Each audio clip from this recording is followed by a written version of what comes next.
안녕하세요. 벨기에에서 온 환경사라는 주현입니다. 반갑습니다. 저는 어릴 때부터 부모님의 영향 받아가지고 환경에 대한 관심 많이 가졌습니다. 오늘은 저보다 더 환경에 진심이시고 덕후이신 두 분을 모시고 대기 환경의 개선을 위해서 꼭 변화가 필요한 그런 건설기기에 대해서 알아볼까 합니다. 자, 소개하겠습니다. 안녕하세요. 소개 부탁드리겠습니다. 안녕하십니까. 저는 환경부 교통환경과의 김민종 사무관입니다. 교통환경과에서 건설기계 관리 업무를 담당하고 있습니다. 네, 안녕하세요. 건국대학교 박수환입니다. 만나서 반갑습니다. 네, 안녕하세요, 사무관님, 교수님. 제가 평상시에 환경에 대한 관심이 많다고 했잖아요. 그래서 저는 주로 이제 막 친구들하고 또 우리가 어떤 실천할 수 있을지에 대해서 고민도 많이 하는데 오늘도 텀블러 열심히 들고 다녔는데요. 오늘 주제가 제가 솔직히 조금 잘 모르는 주제이기도 해서 더 궁금해진 것 같은데요. 바로 무공해 건설기기에 대해서 얘기해볼까 합니다. 사무관님, 혹시 한번 무공해 건설기기가 어떤 건지 좀 설명해 주실 수 있을까요? 네, 그 질문에 답하기 위해서 저희가 간단한 퀴즈 하나 준비했습니다. 퀴즈요? 네. 아래 두 가지 자동차가 보이실 텐데요. 둘 중에 어느 것이 전기차일지 맞춰보시겠어요? 잠시만요. 거의 트림 그림찾기 같은 수준으로 어려운 것 같은데요. 비슷하거든요, 지금 보면. 자동차 일단 비슷한 크기인 것 같고, 잠시만요. 보이는 것 같아요. 그 배기구가 왼쪽 차에 있고 오른쪽 차 없으니까 아무래도 배출가스 없다 보니 전기차가 오른쪽 배기구 없는 차 아닐까 싶습니다. 맞을까요? 네, 맞습니다. 선물 혹시... 저 급하게 오느라 선물은 준비 못했는데 네. 간단하게 박수라도 원하신다면 네. 기분 너무 좋네요. 예. 제가 받은 박수 중에서 가장 기분 좋았던 박수였습니다. 네, 중요한 특징을 잘 캐치하셨는데요. 전기차는 말씀해 주셨다시피 오염물질을 배출하지 않아서 배기구가 따로 없습니다. 수소차도 마찬가지인데요. 그래서 저희가 전기차나 수소차와 같이 공해물질을 배출하지 않는 차를 무공해차라고 하고 있습니다. 그럼 무공해 건설기계도 감이 오시죠? 마찬가지로 전기나 수소를 연료로 사용해서 오염물질을 배출하지 않는 건설기계를 저희가 무공해 건설기계라고 부르고 있습니다. 네. 설명 들으니까 좀 더 와닿은 것 같아요. 아무래도 공사장 지나갔을 때마다 조금 공기가 좀 안 좋은 느낌 들면서 막 기침했던 적도 있었던 것 같은데요. 그래서 갑자기 저도 좀 무공해 건설기계에 대해서 좀 더 궁금해지고 있는데 그래서 간단하게 Q&A 통해서 한번 알아볼까 합니다. 지금 현재 건설기계들이 환경에 미치는 영향이 혹시 어떤 거 있을까요? 네. 줄리안님은 혹시 지나가다가 건설기계를 자주 보신 적이 있나요? 자주 본 것 같지 않네요.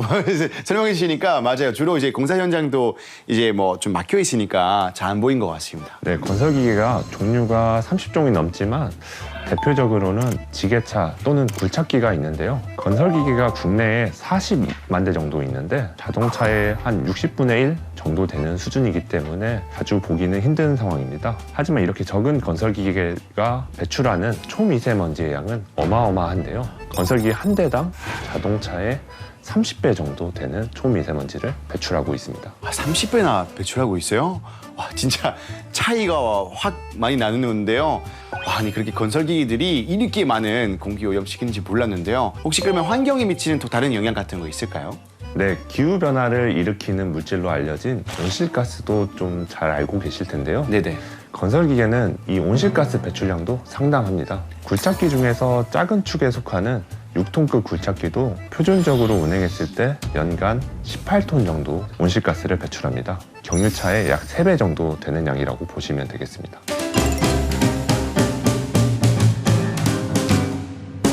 네, 정말 우리가 환경을 위해서 온실가스라거나 미세먼지 꼭 줄여야 하는데 거기서 건설기계 할 수 있는 역할이 되게 중요할 것 같다고 생각됩니다. 네, 그럼 여기서 저도 퀴즈 하나 내보도록 하겠습니다. 건설기계도 사실은 제작 시기에 따라서 미세먼지 배출량이 다 다른데요. 국내에서는 현재 유럽하고 동일한 수준으로 엄격하게 미세먼지를 관리하고 있습니다. 자, 그럼 이제 문제 한번 내보도록 하겠습니다. 제작된 지 한 20년 정도 된 노후 건설기계하고 최신 건설기계하고 비교했을 때 초미세먼지 배출량은 얼마나 차이가 날까요?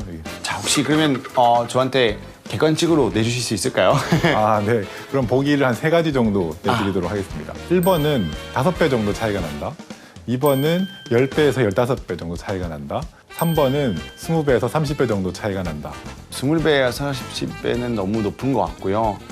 한 중간쯤 맞지 않을까 싶은데요. 제가 봤을 때 한 10배에서 15배가 맞지 않을까 싶습니다. 아, 네. 좀 이번에는 사실 건설 기계를 많이 보지 못한 일반인 입장에서는 이게 어느 정도 나오는지 정확히 알기가 어려운데요.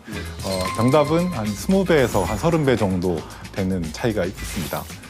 노후 건설 기계는 최신 건설 기계보다 약 한 20배에서 30배 정도 많은 초미세먼지, 온실가스를 배출하고 있다고 보시면 될 것 같습니다. 네, 이렇게 건설기계 중에서 특히 미세먼지를 많이 배출하는 노후 건설기계에 대해서는 환경부가 사용 제한 제도를 통해서 관리하고 있습니다.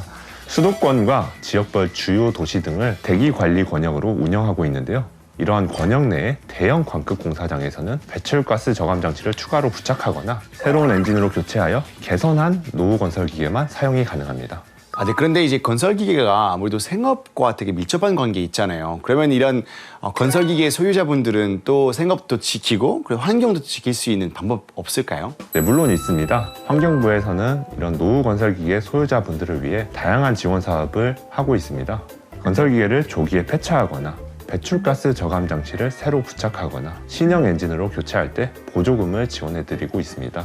그리고 2024년에는 새로운 신규 사업도 계획하고 있는데요. 차례로 소개해드리자면 첫 번째 사업은 경유 건설기계를 전기 건설기계를 개조하는 이른바 전동화 개조 사업을 지원하려고 계획하고 있습니다. 기존 원래 이제 경유 엔진 사용하던 그런 건설기계를 전기기계로 바꾸는 그런 사업 말씀하신 거죠? 잠깐 상당히 어려워 보이는데요. 교수님, 이게 기술적으로 가능한 건가요? 아, 네, 물론 가능합니다. 해외에서는 벌써 자동차나 건설기계 전동화 개조를 진행한 사례가 있고요. 독일의 릭베르라는 건설기계 제조사는 자사에서 만든 경유 굴착기를 전기 굴착기로 개조하는 프로그램을 운영하고 있습니다. 또 그리고 노르웨이에 있는 나스타라는 회사는 히타치의 경유 굴착기를 수입해서 전동화 개조해서 공사장에서 활용하고 있습니다. 또 우리나라에서도 대형 경유 굴착기를 케이블 장착한 후에 전기 굴착기로 개조한 사례가 있습니다. 다양한 사례가 많네요. 네, 사무관님 혹시 이런 거에서 잘 알고 계시나요? 네, 잘 알고 있습니다. 그리고 혹시 건설기계를 전기 건설기계로 개조했을 때 과연 안전할지 걱정하시는 분들도 계실 텐데요. 개조 후에 대한건설기계 안전관리원이라는 전문기관의 검사를 거치도록 하고 있습니다. 그래서 개조 후에도 안전기준에 부합하다는 점을 말씀드리겠습니다. 네, 정말로 경유 장비를 빨리 전기 장비로 바뀌게 되면은 아무래도 공사장에서 일하시는 분들도 훨씬 더 좋은 환경에서 일할 수 있지 않을까라는 생각 듭니다. 아까 또 다른 사업이 있다고 하셨는데 혹시 어떤 사업도 있으실까요? 건설기계를 이미 가지고 계시는 분들도 있지만 신규로 건설기계 구매를 고려하시는 분들도 계실 텐데요. 두 번째 저희 사업은 수소지게차 구매 지원입니다. 내년부터 국내에 출시될 수소지게차를 구매할 때도 보조금을 지원받을 수 있게 됩니다. 네, 사실 현재 전기지게차는 이미 많이 사용되고 있습니다. 전기지게차와 수소지게차의 가장 큰 차이점을 말씀드리면은 전기를 지게차 내에서 생산하느냐, 또 전기를 지게차로 주입하느냐가 가장 큰 차이라고 할 수 있습니다. 전기 건설기계, 즉 전기지게차는 전기를 직접 원료로 주입하고요. 또 반면에 수소지게차는 주입된 수소를 이용을 해서 공기 중 산소와 반응시켜서 전기를 스스로 생산하는 것이 가장 큰 차이점이라고 할 수 있습니다.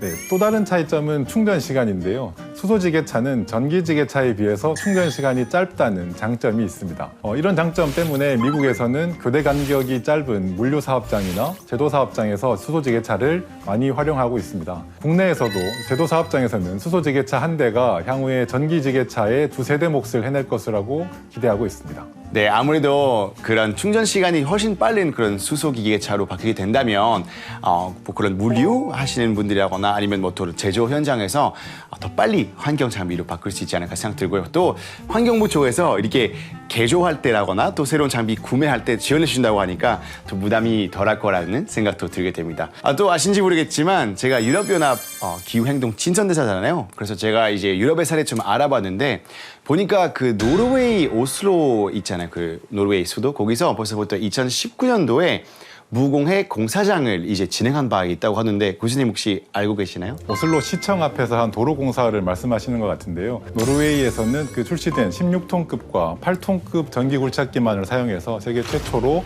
무공해 건설 공사장을 운영한 바가 있습니다. 결과적으로 경유 사용을 약 한 35,000리터 정도 줄였고 또 그로 인해서 이산화탄소 배출량을 약 한 92.5톤 정도 줄일 수가 있었습니다. 경유차 20대 정도를 폐차한 것과 같은 효과를 낼 수가 있었던 것입니다.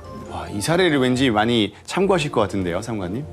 네, 저희가 전기 굴착기 구매 지원도 하고 있지만 결과적으로는 공사장에서 잘 사용할 수 있는 게 중요하겠습니다. 노르웨이 사례를 벤치마킹하여 2024년부터 국내 최초로 무공해 공사장을 만드는 프로젝트를 계획하고 있습니다. 기존의 경유 굴착기를 전기 굴착기로 대체하여 공사를 수행할 예정입니다. 와, 한국에서 이런 무공해 공사장 프로젝트 생긴다고 하니까 너무나 반갑네요. 제가 이 오슬로에 있던 공사장 보지 못했지만 한국에 있는 그런 공사장 꼭 한번 방문해서 이 매캐한 내연 냄새가 없는지 한번 확인하고 그리고 이런 모습 어떻게 되는지 좀 한번 보도록 하겠습니다.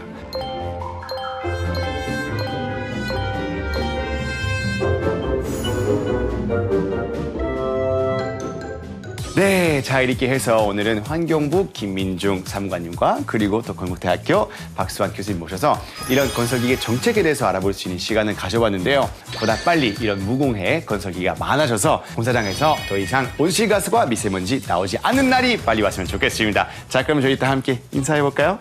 자, 하나, 둘, 셋, 안녕! 또 만나요!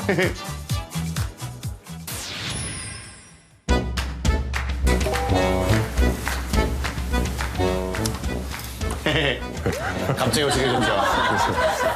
갑자기 어색해지기 시작해요. 네.